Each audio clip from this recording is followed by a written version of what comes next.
नमस्कार मैत्रिणी, आज बनवणार आहोत आपण बाकरवडी। हा मैदा, हा अर्धा किलो मैदा असेल। अर्धा किलोची आपण बाकरवडी बनवणार आहोत।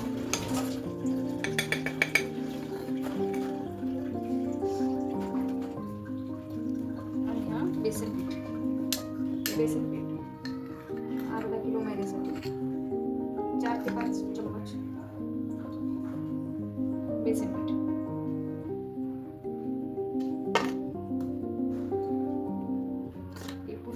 मिक्स करून घ्यायचं आणि चवीपुरतं मीठ टाकायचं। चवीपुरतं मीठ आणि ओवा असं हातावर चोळून टाकायचा, म्हणजे त्याला चांगल्या प्रकारे स्मेल येतो।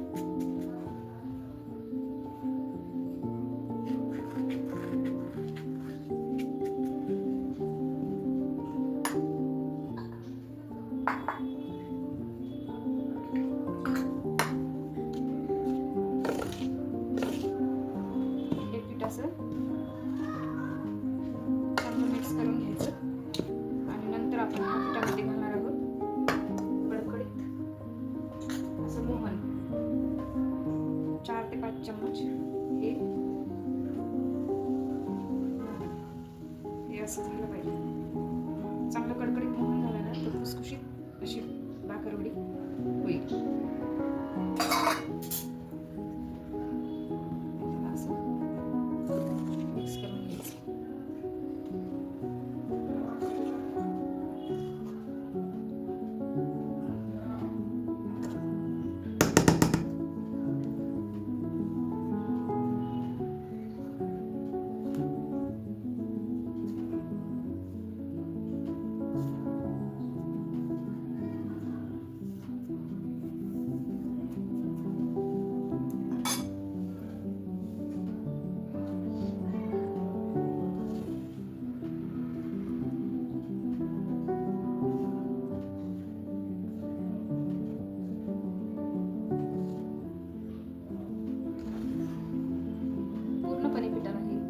मिक्स झालं पाहिजे। झालेला आहे बाकरवडीसाठी पिठाचा गोळा। हा गोळा आपण 15 ते 20 मिनिट भिजत ठेवूया। चला तर मग आपण बाकरवडीला लागणारा मसाला तयार करूया किंवा सारण। त्यासाठी लागणारं साहित्य: अर्धी वाटी खोबरं, 2 चमचे धने, 1 चमचा तीळ, 1 चमचा जिरे, 1 चमचा सोप आणि थोडीशी शेव। मसाल्याला थोडीशी शेव घ्यायची आणि नंतर मग ती बाकरवडीला लावायची। हे अशा प्रकारे थोडं थोडं भाजून घ्यायचं हलक्या हाताने।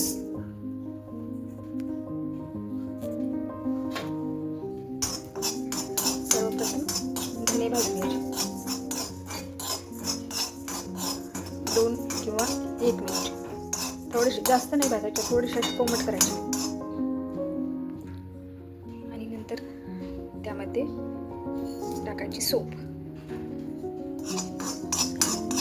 त्यामध्ये आपण खसखस सुद्धा ऍड करू शकतो, पण ती माझ्याकडे नसल्यामुळे मी काही घेत नाही ती।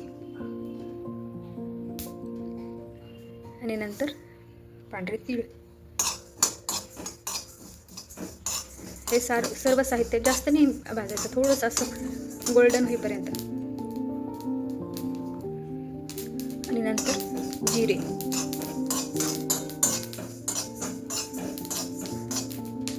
आणि आता खोबऱ्याला असा गोल्डन कलर येईपर्यंत भाजून घ्यायचा।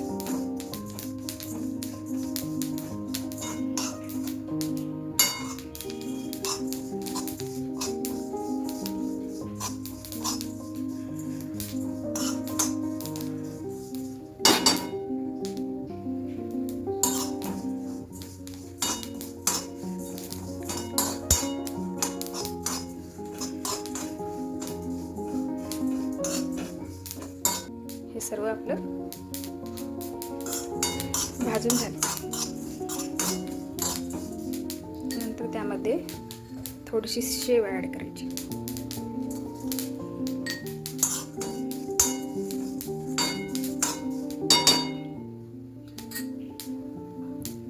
हा सर्व मसाला झाला भाजून। नंतर आपल्याला या मसाल्यामध्ये ॲड करायचा आहे गरम मसाला साखर, चवीपुरतं मीठ आणि लाल तिखट. आणि हे सर्व ॲड करून झाल्याच्या नंतर आपल्याला हे मिक्सरमध्ये बारीक करून घ्यायचं. हा झाला आपला भाकरवडीचा मसाला किंवा सारण तयार. हा झाला भाकरवडीचा मसाला तयार. तर ही भाकरवडीसाठी लागणारी पारी तयार. पण ही पारी कशी लाटायची, मध्यभागी थोडीशी पातळ करायची आणि साईडने थोडीशी जाड राहिली तरी हरकत नाही, कारण ती मध्यभागी तळल्या जात नाही, साईडची तळते. त्यामुळे थोडीशी मध्ये पातळ राहू द्यायची आणि साईडनं जाड. तर ही अशा प्रकारे भाकरवडीची पारी झाली तयार. ही अशा प्रकारे हे आपला हात दिसला पाहिजे.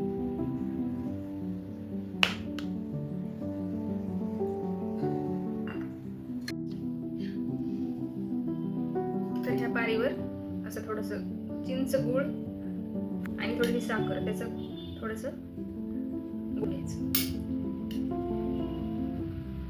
म्हणजे आपल्या भाकरवडीला आंबट गोड अशी चव येते.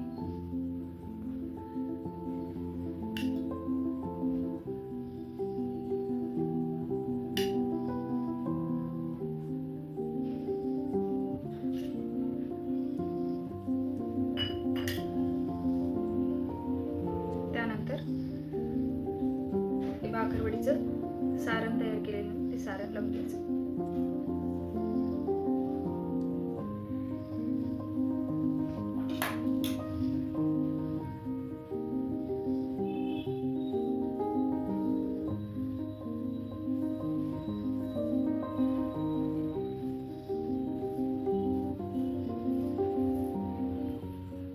साईड थोडीशी मोकळी ठेवायची, मध्येच जास्त लावायचं, कारण ते बाहेर निघणार नाही, म्हणून थोडंसं आतमध्ये लावायचं.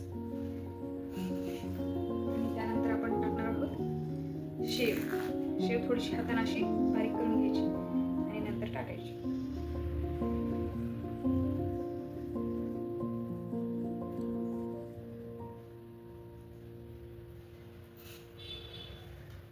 शेव थोडीशी जास्त बारीक पण नाही आणि जास्त मोठी पण नाही, मीडियम साईजची.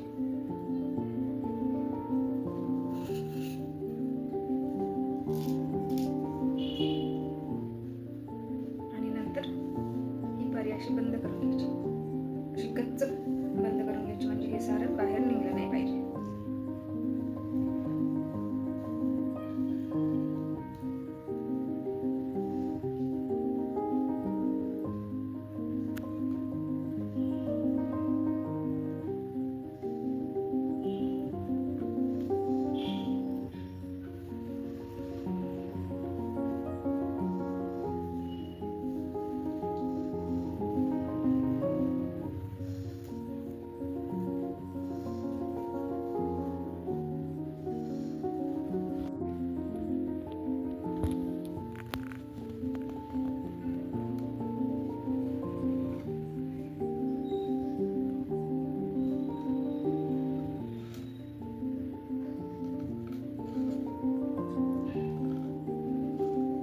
मोठी कापायची, जास्त छोटं कापलं तर तेलात ते पूर्ण सुटून जातं.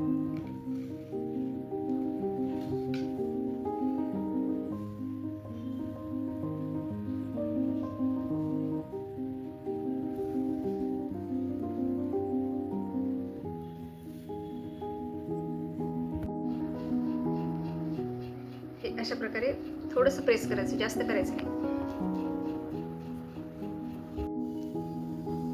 एक पॅन घ्यायचा आणि त्यामध्ये तेल टाकायचं. तेल गरम होईपर्यंत चांगलं गरम होऊ द्यायचं. कडकडीत तेल झाल्याच्या नंतर ही भाकरवडी त्यामध्ये सोडायची.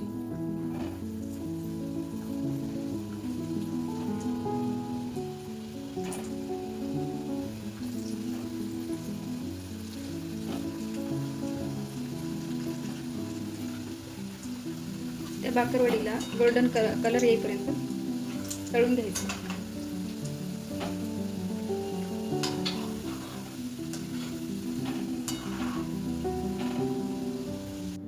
अशा प्रकारे तयार झाली आहे आपली भाकरवडी. खुसखुशीत कुरकुरीत अशी भाकरवडी. खाऊ घाला आणि खात राहा. माझी माझी रेसिपी आवडली तर लाईक शेअर आणि सबस्क्राईब करा. धन्यवाद.